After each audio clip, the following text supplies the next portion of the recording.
become, but also go back to, I'd lost a lot of myself.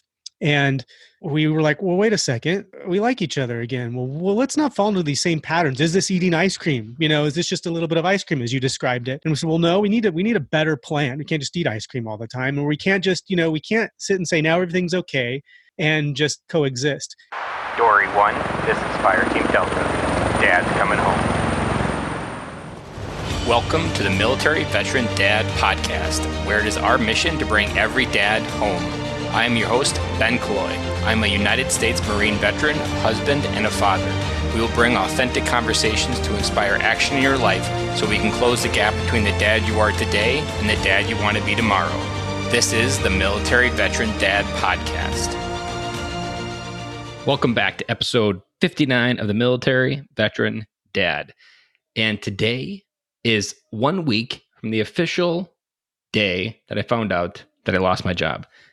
And you might be thinking, why is Ben sound so cheery? He lost his job. Well, I can say in the last 7 days, I've gone through a high and low roller coaster of grieving and just letting go, because I did work there for 8 years. So there was a lot of connection, purpose, and it was just kind of a little bit of a security blanket. It was always there for 8 years. It was just something that I did. It was a constant. But now, like Thursday and Friday, I've really been feeling extremely free, and I am just ready to go on to the next pivot, as I'm calling about it. If you're friends with me on Facebook or LinkedIn, I've been blogging about it every day, and I feel my heart is more free. I feel my emotions are more free. So if you want to follow my journey of finding the next pivot, check me out on LinkedIn or on Facebook, because I'm sharing it there. I'm also doing a few on Instagram as well, at Ben_Cloy. But man, I feel so great. So stay tuned. I'm going to talk a little bit more, probably using the Friday solo to talk about my pivot and different things like that. But I am ready to step into the 2020 that I've talked about in the beginning, and honestly didn't really know what was going to happen when I talked about it in the beginning. But now this is going to be it. And today is February 3rd. And that means we are just 11 days away from Valentine's Day. And I didn't realize this, but it worked out perfect that we've had a theme of marriage podcast leading up to Valentine's Day, the most complicated, confusing holiday for men. You try your best, you put your best foot forward, 9 times out of 10, you probably missed it. And that's just, I think that's part of the holiday. I think that's part of the cliche, but that is what it is. But these episodes that we've been putting out on marriage between Daniel Faust, and we had the one with last week, this one with Lance Salazar is going to be even better. Maybe not better, but is going to be different. Different is a better word there, because this one actually goes into a story that is so real that you can't help but find similarities in your own life. Lance Salazar and Brandy Salazar, those names might be familiar because they recently wrote last year the book called Legendary Couples, Miracle Morning. Actually, the other way around, Miracle Morning for Legendary Couples. And Miracle Morning is a series written by Hal Elrod. And this series is essentially, probably there's like 15 different flavors of the Miracle Morning. And they had their story, and they used their story to create the Miracle Morning for Legendary Couples. And it's now what they do for their living. It's now what they tell their story. They use it as a platform to help other marriages come back together. And the story takes place in about 2015. But now in 2020, I've met Lance in person. I've heard him speak. I've heard the story. I've heard Brandy tell her side of the story on other podcasts, and it is just absolutely amazing. There'll be a link to that book in the show notes if you want to go ahead and check it out. And again, that's the Miracle Morning for Legendary Couples. And if you've read any of the Miracle Morning series, I highly recommend any of them. But this particular one is going to take the same idea of the savers and spending a certain amount of time in the morning. In this particular case, connecting with the one you love. So without further ado, let's get started with Lance Salazar, and then I will talk to you again on Friday. Welcome to the show, Lance. Ben, thanks, dude. I'm honored to be here. I really appreciate you asking me to be on your show. I appreciate you coming on the show. I was, as much as we become friends over the last year, I would say I was a little bit nervous, nevertheless, asking you, because you and Brandy are pretty up there in the fame category. I think anything you're connected to, Hal Elrod, you automatically put yourself into a league all of your own. And for people that don't know you, give us a little bit of background about your story and how you and your wife became the people that look to for coming back home to their marriage. It's funny. I'll try to keep it as brief as possible because I don't think that our story is that different from a lot of other people's stories. That's what you Really, learn about when you're on the other side. I think that yeah, it's so there's true, more degrees, there's less degrees of separation between your issues and others, Yeah. but no one's really willing to say them. And sometimes I think there's other things that go on in relationships that lead to the demise of the relationship that we didn't experience. And I know I'm getting off track here rather than an introduction, but, like Brandy and I never had any issues with, infidelity, so we don't often resonate sometimes with, folks that have that going on in the relationship. But anyhow, I'm digressing, getting off track. But, about 5 years ago, Brandy and I were like your typical couple that we just couldn't figure out how to necessarily get along. We realized that there were these moments of our relationship being okay, pretty decent, but then we found that 50%, maybe 70% of the time and more as it kept getting worse, that there was all this resentment and things building up that, the relationship wasn't really good. And we came to this impasse where, and it's interesting because we've had this question asked of us a few times where people will say, well, didn't you think about staying together for your daughters? And at the time they were, let me think about this, some subtracting, they were like 6 years old and 3 years old. And we looked at each other and we said, is this what it's all cracked up to be? Is this what a good marriage looks like? Is this the relationship that we hope for our daughters to have when they get married? And from both of us, as much as it hurt us, and probably me more than Brandy, was no, this is not what we want for them. And they're watching us. They have a front row seat to how we interact with each other. They have a front row seat to us arguing. They have a front row seat to us just not spending time together. And that's the impression, the model that they're getting for what marriage looks like. And so Brandy and I decided that we were going to separate, that our children would have a better shot us with two people than they would with their mother and father together. And so Brandy and I decided to separate, but we didn't completely put total divorce on the table just yet. What we both kind of realized too was that we had some of our own cleanup to do, that we had each lost a bit of ourselves in our marriage, and that we wanted to truly get back to being people that we really liked being. And if you were to ask Brandy her side of the story, it's going to be a little bit different because her journey is quite a bit different than mine. My programming I was bringing to the marriage was different from the programming she was bringing to the marriage.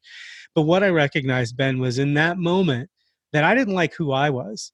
I didn't like how I was showing up as a father. I didn't like how I was showing up as a husband. I didn't like how I was showing up as a man. And although I didn't go and see a doctor about it, I kind of self-diagnosed myself with depression. And I don't know if I was, I didn't medicate or whatever else, but I certainly didn't like my life. I didn't like where I was. I didn't like where I was going. And at the time, I was not involved in any form of personal development. Now, Brandy was, especially with business. She was involved in personal development as it related to business. I was a working, corporate pharmacist who had, was W-2'd employee. She was a real estate investor and a real estate agent. And so she was out living more of an entrepreneur's life. And I think we couldn't quite see eye to eye with each other on where our lives were going. She was out there crushing it and doing all this, like I said, personal development related to growing her business. And we just weren't, we were living two separate lives in a lot of ways. You didn't have a shared vision. We did not. Oh, not for our family, not for our marriage. We had our own individual, well, she had her own individual vision. I can't even say I had one. I don't think I had a vision for myself, Ben. So I went down this path of like, well, what is personal growth? What is personal development? I just really started reading books. And one of the first things I really did is Brandy was involved in an organization that was bringing in Hal Elrod as a speaker. And in order to kind of understand what his message was, because a lot of the people in this organization, it was called One Life Fully Lived, didn't quite know who Hal Elrod really was, she started reading The Miracle Morning. And I'm like, you know what? Screw it. I'm going to read this thing too. And I'm like, 6 things I could do in the morning. If anything, what that book and what that idea did was it gave me a sense of direction for a way I could for a structure for the morning at least that I could do every single day. Can I do A this every blueprint a single little day? bit. Yeah, exactly. Like a roadmap, even if you want to call it that. And I started doing the savers every single day, all of them. And it was weird at first. I'm like, as a pharmacist, everything is very scientific and black and white, I guess you could say. And so this idea of meditation and visualization and affirmations and, you know, exercise and reading, I could kind of wrap my mind around. A little bit of woo And woo stuff in there. yeah, it was a little bit out there, right? And as a pharmacist too, I think everything needs to be explained for it to make sense. That if it's not in the scientific literature, then it's not true. I'm I sure you guess you probably could say. also suffered from if you couldn't take a pill to fix it, there's nothing wrong. Right, exactly. So anyhow, I went down this path of, I would say honestly, and we put a side note, we put our marriage on the shelf is what Brandy and I call it. If you talk to us enough, you'll hear us use that term. We put our marriage on the shelf. What did that mean? It meant that we would live in the same house for a period of time. We gave ourselves 3 months before we would literally move out and, divorce. And we kind of kept the kids alive. We tried to be nice to each other, but we took everything related to intimacy, especially sex, off the table. It just wasn't anything we were like, no, there's too much pressure around it. It can sometimes be a band-aid where we found if we had sex and it was good, everything was okay, but then it wasn't. It was sort of like this false sense of our relationship being good. It's And like eating ice cream. right, exactly. Makes you Right. feel all nice and just amazing inside, but then it quickly fades away and you're left with the Exactly. calories of your gut. I think that's a really good way to look at it, Ben. And so, but what Brandy noticed was she liked the person I was starting to not become, but also go back to. I'd lost a lot of myself, and we were like, well, wait a second.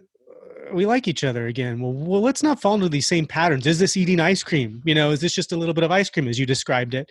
And we said, well, no, we need a better plan. We can't just eat ice cream all the time. And we can't just, we can't sit and say now everything's okay and just coexist.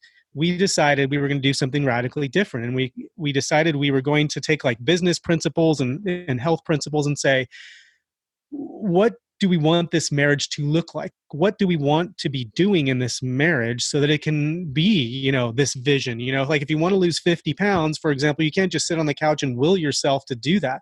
You have to have a plan. I'm going to exercise this. I'm going to do that. I'm going to measure this.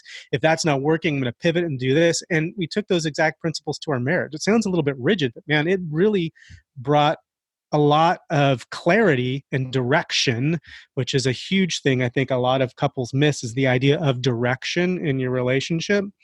That was missing before, and it changed everything. And we started just kind of sharing about this with friends because, like I said, I think there's a lot of, I'm probably answering your short question with a really long answer, but I think there's a lot of, at least at the time, a lot of taboo around couples saying that there's a problem. Like we'd be on Facebook and suddenly a couple is divorced and we didn't even know there was a problem. I would say 2015, it was still like Facebook no one really had fully cracked the mirror that Facebook's not reality. Right. And so we didn't want that either. We don't want people thinking that everything was shiny and perfect. And we just started sharing. As you know, Ben, we can't do this all alone. So we just started sharing, and people started kind of secretly, but then it became a little more open to say, what did you do? What did you guys do? And we kind of looked at each other and, we're like, I don't know, what did we do? Let's map this all out. It's like, if we want to replicate for other people what, we did, we better come up with a structure. And that's what we did. And so that's how Legendary Couples was born. Legendary Couples with Kids was just us sharing our story, just telling people, yeah, we mess up. We still mess up, and we were on the brink of divorce. But we'll just share with you what we did, and maybe it'll work for you. Maybe it won't. I don't know, but it works for us, and it continues to work for us. And and here we are today, sharing that. And going back to Hal really quick, we were doing savers, but we were starting to do them together. And we came up with our own mini routine, and we shared that with Hal. We're like, just out of a whim, we're like, hey, this is what we kind of do on the side. Your savers even work, to do them as a couple. And he's like, that's brilliant. Will you write a book? Talk about an asteroid hitting you right in the head. He's like, yeah, we're like, okay. How do you write a book? So that's what we did. We got up at 4 a.m. every morning for a period of about 2 months, and out came the Miracle Morning for Couples. So So the one thing that guys suck at is expressing emotions and saying what they feel. What were some of the feelings that you were feeling in those first 30 days? Like even from like internally or even feelings that you started having for Brandy again? I was scared. I want to say I was really scared, but truthfully, Ben, we'd been at those crossroads before, and I think I got to in that moment there was fear, but at the same time there was a bigger realness to it than there was before, because I think Brandy would just express her dissatisfaction in the marriage and I'd be like, yeah, change a few things here and everything would be okay for a moment, and then it wouldn't be. And but in this moment I was looking for apartments, I was looking for corporate housing, I was looking for, well, where am I going to go, how are we going to tell the kids? For the first time, that was what was going on in my mind. And I was a little bit scared, and I want to say, I was a little maybe embarrassed for what the if the relationship didn't work out, what people would think. And I think that's what drives people not to reach out for help, to not really say much, let's say on Facebook or whatever else. They don't want, there's this thing around failure and embarrassment to a marriage that I think people are challenged with, especially, and I think it cripples them from seeking help. So what was I feeling? Those things. But at the same time, dude, I was also really fed up. I was just done with how I was leading my life. I wasn't living in integrity. I wasn't showing up. I wasn't growing up in my relationship, and I was just done. I was just, I'm like, and I really started getting my head around ideas, things like, if I'm the common denominator. If my marriage fails now and I don't change anything about myself, I'm going to carry the same programming and patterns into the next relationship. And so once again, my kids are going to get a view of another crappy relationship. Yep. So I had to change myself, and I completely let go, which is a hard thing to do. I think guys ask me this a lot. How do you let go of the outcome? How do you let go uh, of caring about how your wife is going to react? And I want to say this, it's not letting go of caring about my wife. It's not letting go of any of those things, but it's not being attached to how she's going to react to it, I've And heard it recently described as almost like loving her through the storm. And I've really kind of equated it to like standing in the middle of a hurricane and you can't move an inch. And sometimes women bring you a blast of air that is so fierce, it's hurricane force. And you can't help but feel the rain ripping off your skin. But you have to be able to love through that wind and rawness of whatever your woman's bringing you, and continue to love without getting connected with what she's bringing you, because what she's bringing you is her love for you, and she's testing whether you're going to still be there on the other side of that. Yeah, and I started really practicing this idea of separating myself from myself. Let me describe it this way. I would think about or look at myself in certain interactions as a third party observer. And I would be like, dude, you're showing up like an idiot right now. And I'm not saying, I'm not trying to be self-deprecating or what have you, but I would definitely look at it and say, are you acting in a way of somebody you'd want to be married to? Like, you think a woman would want to be married to that? And I'm like, no, something's got to be different. And so I really started stepping into the idea of being the husband I wanted to truly be, because I wasn't being that. So that's a question right there that people often skip, that you can blame a lot on your wife, and there could be good reason to blame. But if you were to do an inventory of yourself, there is still a lot of shit on the table of yourself that you would automatically classify as a crappy husband without even evaluating the other party. And I think that's what you guys kind of started with first, is like that self inventory of what my checklist sucks at right now, and making sure that that's checked before I come back to the relationship. Totally, and Brandy had a different journey, but I think we kind of came to the same conclusion that neither one of us really liked the spouse we were being, and both decided, well, who do we want to be? Uh, how do we want to show up? And my thought was around, if I show up the way I truly think I should show up as a husband, it's either going to attract Brandy back to me, or it's going to repel her and it'll attract somebody else. Because if I'm living my true, authentic, real self that I want to be, then that's going to attract the person, that right person for me, if that makes sense, right? Mm-hmm. And truthfully, a lot of what I reacquired was my own confidence and mojo back. And so what it reminded Brandy of, without some of the arrogant pieces and the ego pieces that were probably there when we met when I was much younger, um, the things that she was attracted to in the first place. She's like, oh, there's the Lance I remember. There are the good pieces of Lance that I really fell in love with, and it's back. And once she decided to stick with me, and we wanted to create the marriage we wanted to, there was no going back to that person that was the husband not showing up again. I was not going to be that guy again. Mm-hmm. He creeps in every now and again. I'm not going to lie. I mean, some of those, confidence pieces kind of get at me, but I remember I have the self-awareness, and then I have the tools in order to move through it more rapidly than I could before. When Brandy started going on her own journey, what brought you back to her? What do you remember, like a moment where you felt like that, like you felt the magnetic pull of coming back to her? Yeah, one of the biggest things Brandy really did was she was really like, it's this business acumen that she has, this sort of like, I can create a plan, I can be on a team.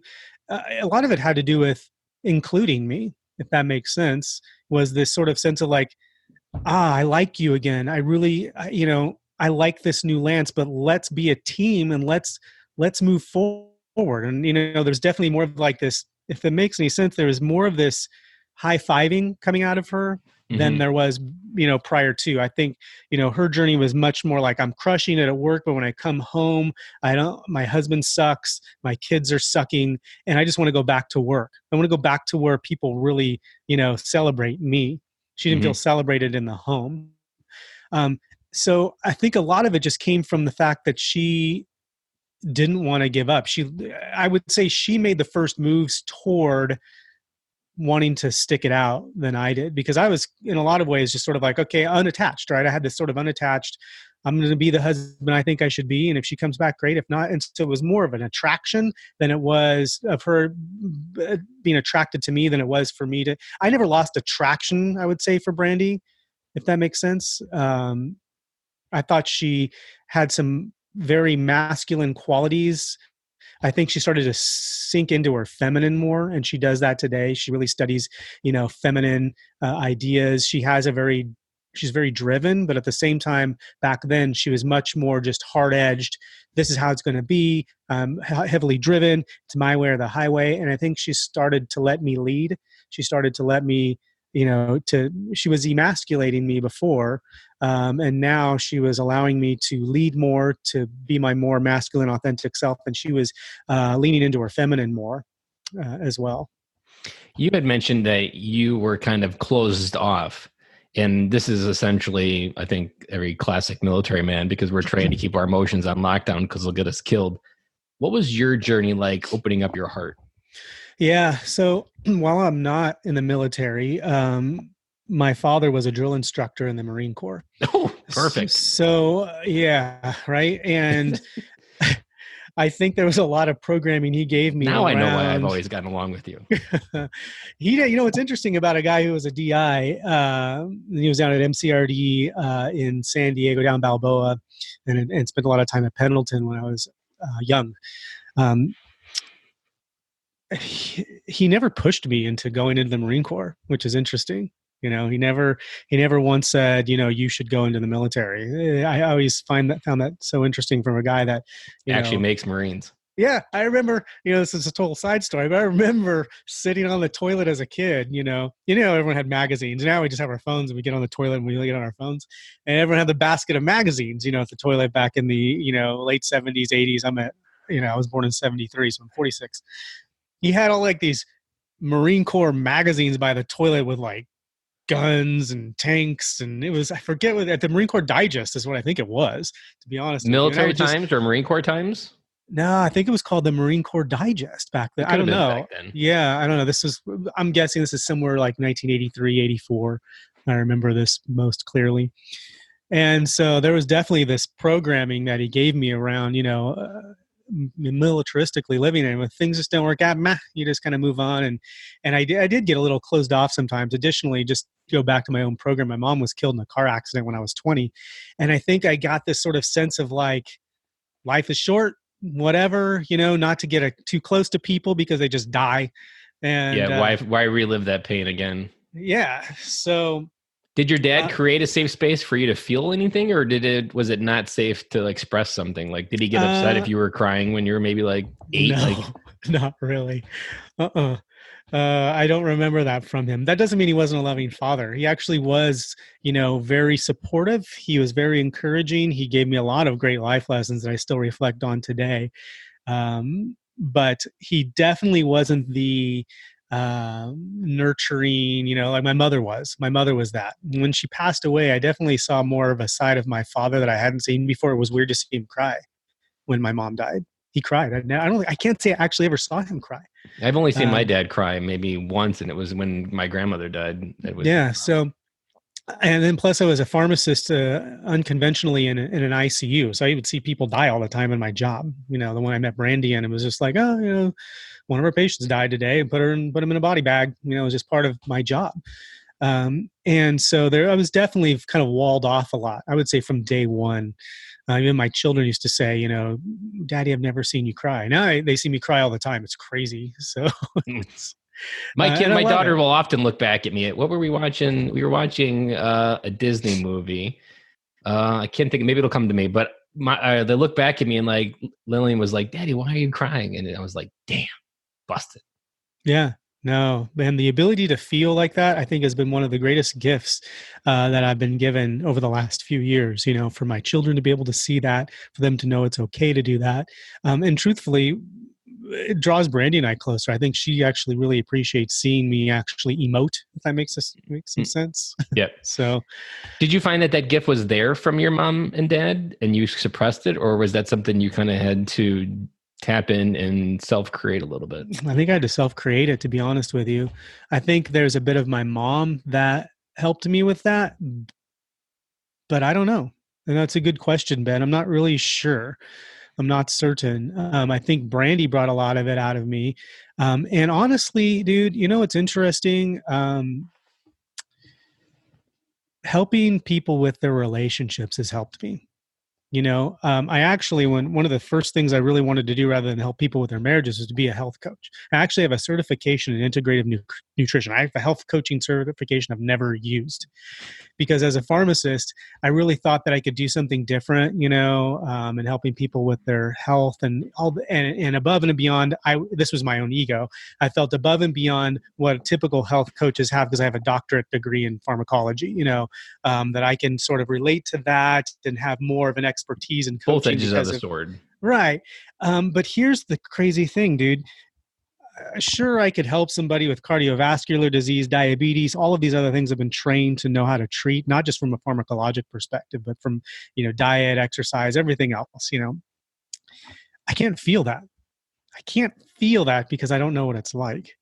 But when Mm-hmm. a man comes to me and says, my marriage is not working, it's failing for a matter, I can feel into that, because I would say that the near demise of my relationship was really the gift given to me to be able to have more empathy. I would say before that, I was actually probably quite an apathetic person. Some people would disagree. I've had people tell me you're not completely closed off, that you were completely apathetic, but You were probably um, just apathetic to where there was fear based on what was going to come back from being per, vulnerable. right, perhaps. Yeah. For some reasons, I just sometimes didn't care. Um, It's but almost like I wrote myself that early in life people pushed me down so that later in life I could pull people up. Like being bullied actually allowed me to be more empathetic because I can see it and feel it. You early in life you fell down so that later in life you could pull people up. yeah, no, that's a good way to look at it. And now So you can feel that more as you reach out, and you can reach out and probably read it on their face even before they're willing to admit it. totally, and I think, a lot of this comes from our own experiences, right? We tend to gravitate or resonate with those people that know what we've been through or what we're going through, right? So And that's a message that resonates with a lot of military dads based on whether it be PTSD or the loss of a friend. They're all tragic. And in some cases, your story could be as equally as bad as almost losing your marriage. But all of that can happen for you. And this is your dad had a kind of a pretty good armed gift if maybe he would have shifted a few extra degrees, because military dads are part of the 1% of the population that experience life in a way that no other dad does. And they can Right. give a kid a perspective. And he sounds like he did give you some perspective that you still use today and run on. That if he would have showed up and then showed you what a father's love felt like and emotionally connected, he may have actually would have been able to even propel you further into the future, even stronger, and not have to wait for so long to fall down. And I think that's been my big message a lot of times is as military dads, we're part of 1% of the population that no one else has experienced life the way we have. And we can create human beings that go out into the world and change it in a way that no one else has even thought of based on what the amount of life we've lived in a short period of time. Right. And one of the things I really learned from my dad, Ben, is that sometimes those lessons that they teach you don't actually get realized until much later, like you just kind of alluded to, right? When I think back on some of the things, maybe in the moment that didn't mean that much to me, my dad was planting seeds. And that's really a lot of what I want to do for my daughters too. Sometimes I go down, I talk about, personal emotional intelligence is what I talk to my kids a lot about. And sometimes they look at me with blank faces or roll their eyes or like, they're like, No, not whatever. And, again. Here you dad know, goes again. and I just have to look at it from the perspective of how I look at some of the lessons my dad tried to teach me is planting seeds, right? If I don't plant those seeds, then nothing's going to bloom, or they get planted much later and then they bloom much later or what have you. I don't know. But I just look at them like I'm just planting seeds. They might not be listening to me right now, but they will later. And some of the biggest lessons my dad gave me were around discipline and integrity. My dad was very big on following through.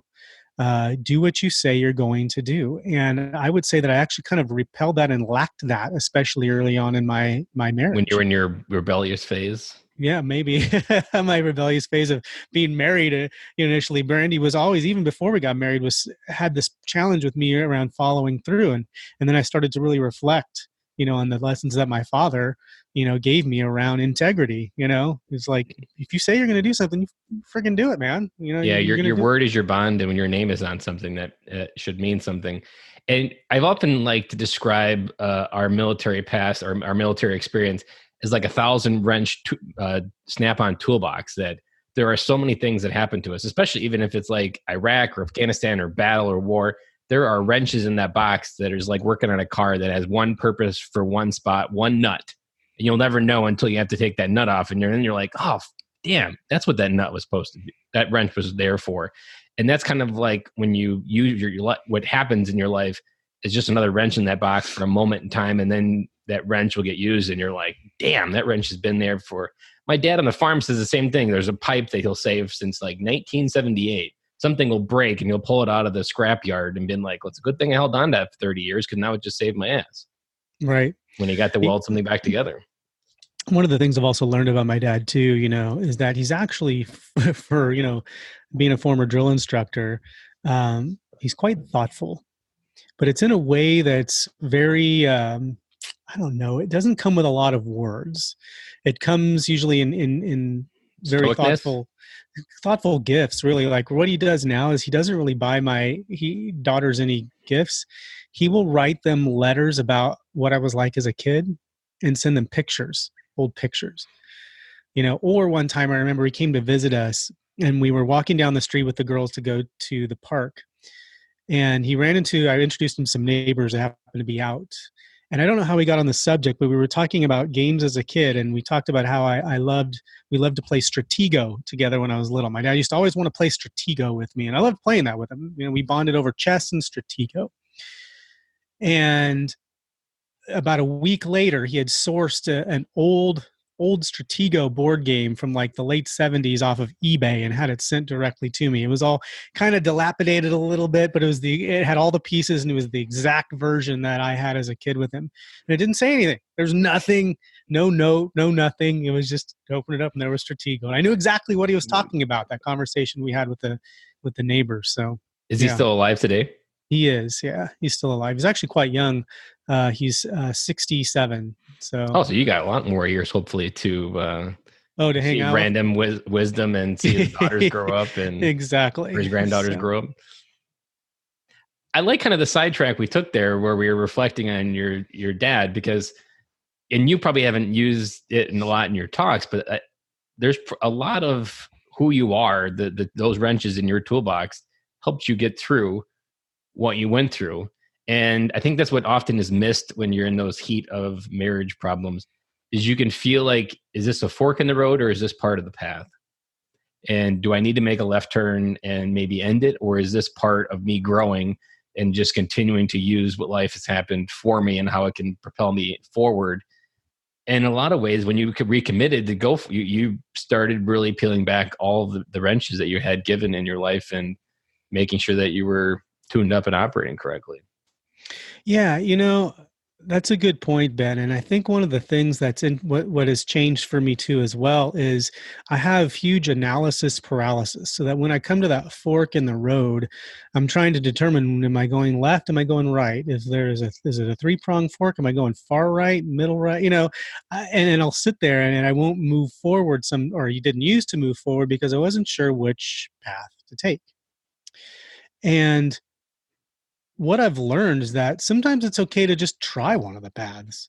I think we get caught up in the idea that if we make this huge mistake taking the wrong path, that we can't actually go back and try something different, Mm-hmm. that suddenly I've taken this Or wrong that it'll path. be a dead end, like life Yeah. stops at some point. Like, yeah, it might be a dead end, and it's like, oh, well, that didn't work, So, and I think we get caught up in a lot of like, well, that was a waste of time or a waste of investment or what have you. And it's like, that's just learning.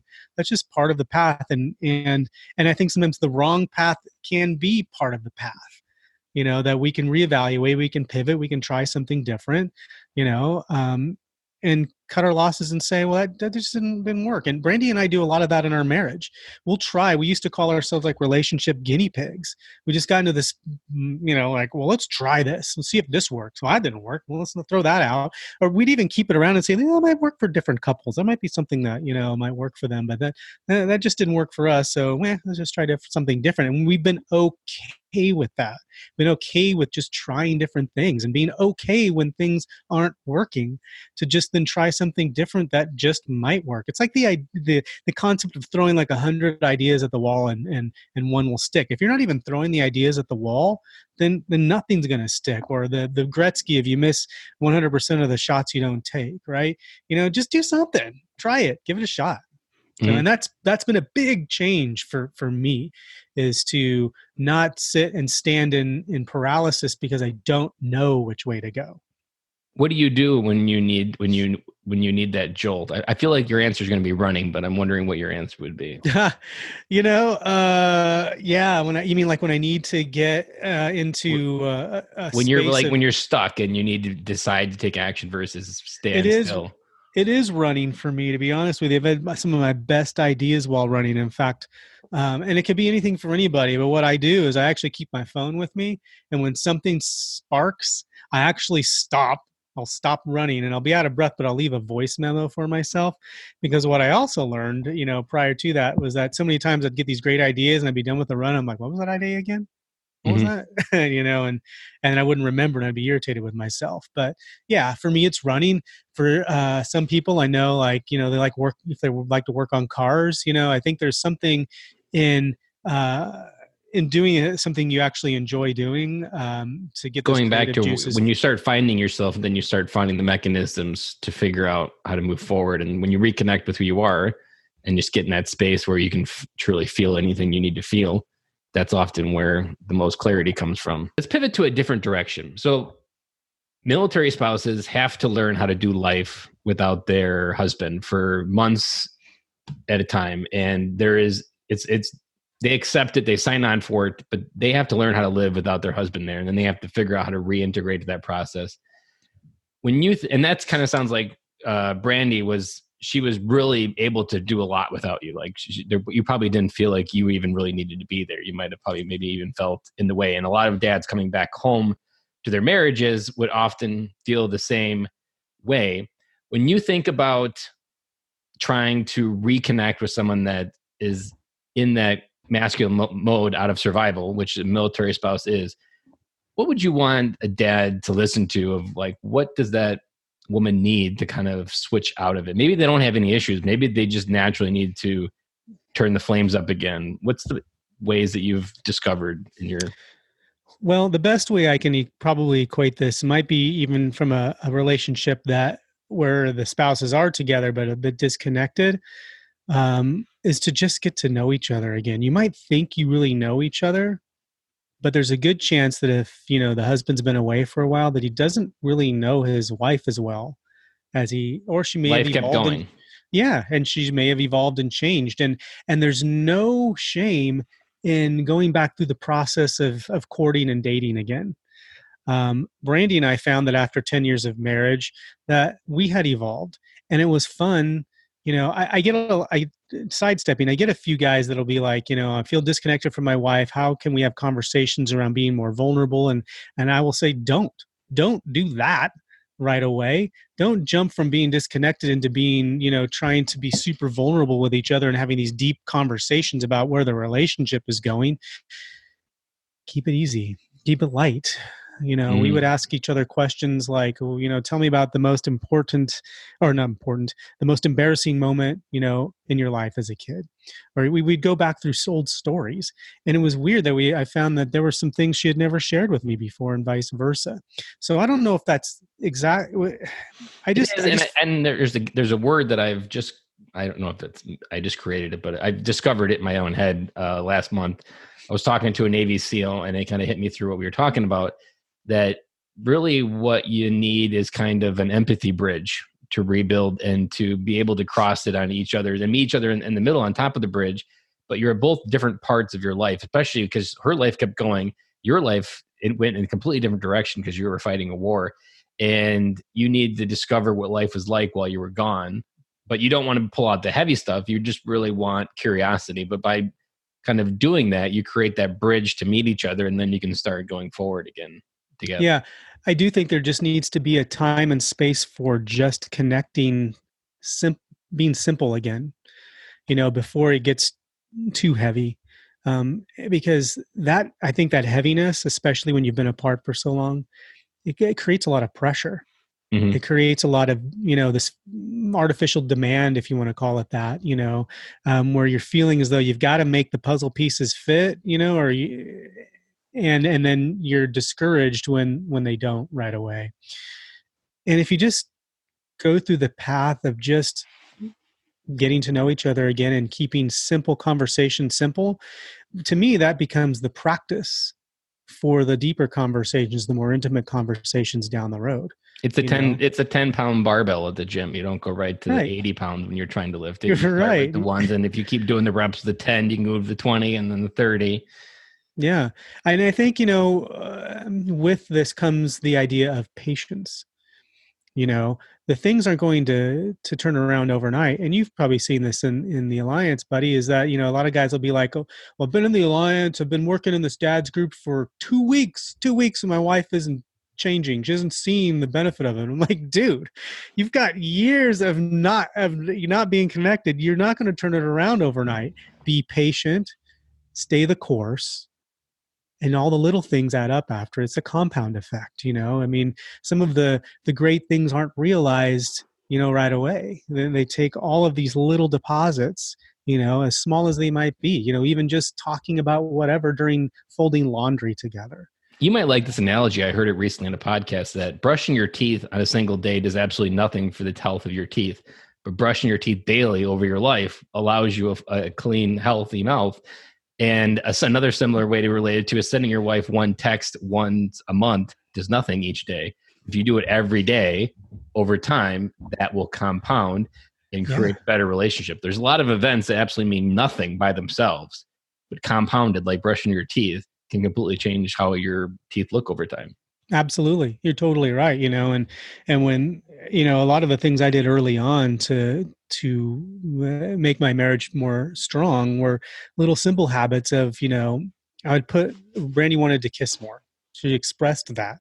And it was something I would not always think about in a moment. It was more of her thing. And I would leave reminders on my phone.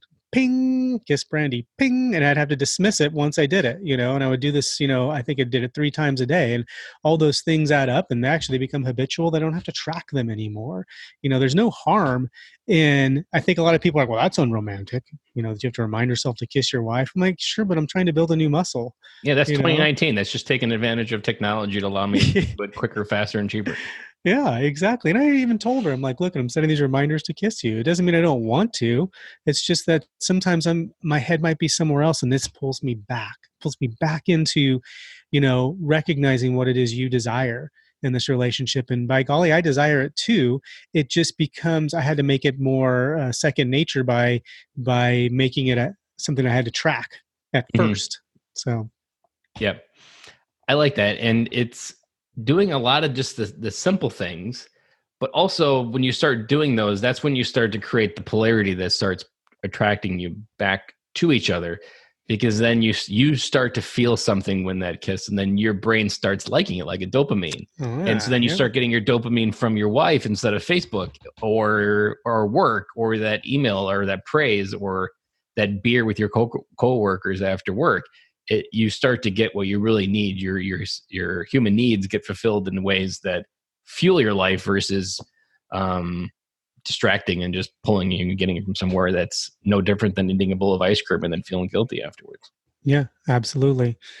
You know, but one of the big things that I know we haven't talked a ton about really is, and I know if we're talking about marriage here, a lot of guys are listening to this probably going,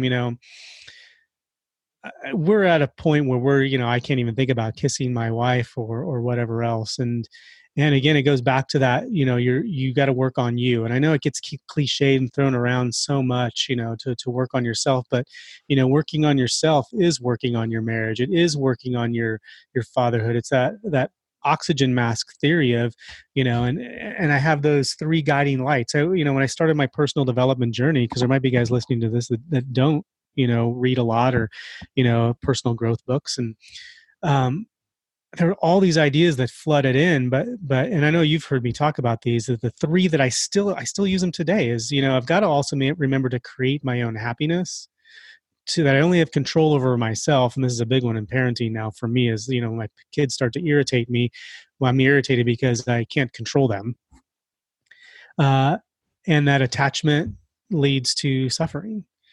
It's that the idea of living your true authentic self, being who you want to be, aside from, ego, trying to let go of your ego, and being can we curse on this Yeah, show? Being an asshole. Don't be a dick, you know, um, that when we step into that, that's when everything else will fall into place. I've been really peeling back this. I've never heard it really said, but once I heard it, it made perfect sense that you can't approach your marriage unconditionally until you unconditionally love yourself. Absolutely. Like you almost, I can't tell how many times or how many years I spent trying to unconditionally bring love in my marriage. But I can tell you in a heartbeat, I never unconditionally loved myself or the person looking back in the mirror. And that has been my 2020 commitment or my next decade and the rest of my life commitment that until I look in the mirror every morning and can truly love physically the inside and outside of who I am, I still have work to do. Yeah. It's one of the things I noticed as a side effect, you want to call it, or a byproduct of doing this work, was that I noticed that if I was in a really good mood, and my wife wasn't, or my kids weren't, it wouldn't get me down. And it wasn't like I was trying. I'm like suddenly like, oh man, sucks that you guys aren't feeling good right now. I'll try to do what I can to help, raise your spirits and do what I can. But I noticed that, for a moment, I thought it was actually an apathy thing, but it really wasn't. It was more or less me just creating my own happiness, that their bad moods couldn't bring me down. Yeah, you didn't Uh, need their happiness to fuel you weren't outsourcing your happiness to them. right, exactly. Because before, I could be in a good mood and they could quickly bring me down, because I was relying on their happiness too, as well, or their joy or whatever else to feed back into me. When they do, that's fantastic, but I don't need it. I don't rely on it.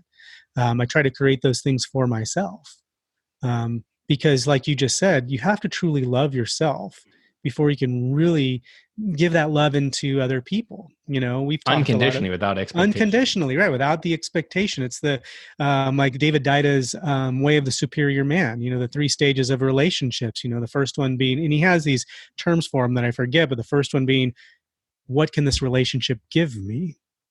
And the second stage is the 50-50 tit for tat type of, I did this for you, you should be doing this for me. It's like, that doesn't really work either. And the third one being where you freely give without any expectation of them giving anything back to you. And from my perspective, to truly reach the third stage there where you can freely give is because you love yourself enough that you can freely pour into others without the need for them to pour back into you. It's hard to really do that if you don't truly love yourself. Correct. You're always just trying to rob Peter to pay Paul. Right. You're becoming almost more of even maybe more of a people pleaser at the detriment of your own happiness by trying to give into them without giving anything back to yourself. And when you truly get to that point of self-love and caring about yourself, you can truly give into others without the need for them giving back. Typically what happens is that they do, but you don't need that. And that's it can be a difficult place to get to, but it's vital. It's absolutely vital. Well, Lance, as we wrap up this interview, I am positive we rocked a few marriages and hopefully brought a few dads home to their kids and also their marriages. If you have one piece of parting advice to the military dads listening to this, and I do have almost 15% of listeners are women, so there's also maybe a little bit in there. But if you want to leave one piece of parting advice, what's your golden nugget for us? One of the best things I've done through this journey is to really know myself, to truly study myself in a lot of ways. Like you called it, the peeling back of the onion and creating my own happiness. But then secondarily, there's also a piece of knowing your spouse.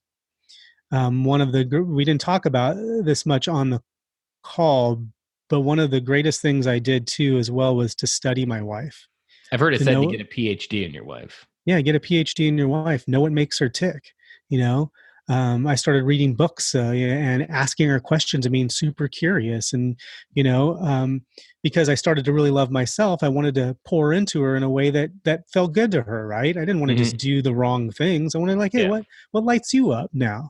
What makes you tick? What do you love? And, even after, we've been married almost 15 years now, I still do that. I still study her and watch her and observe her, and knowing your wife is huge. Study her like your biggest hobby, whatever your greatest hobby is that you've spent a ton of time on the internet studying, do that for your wife.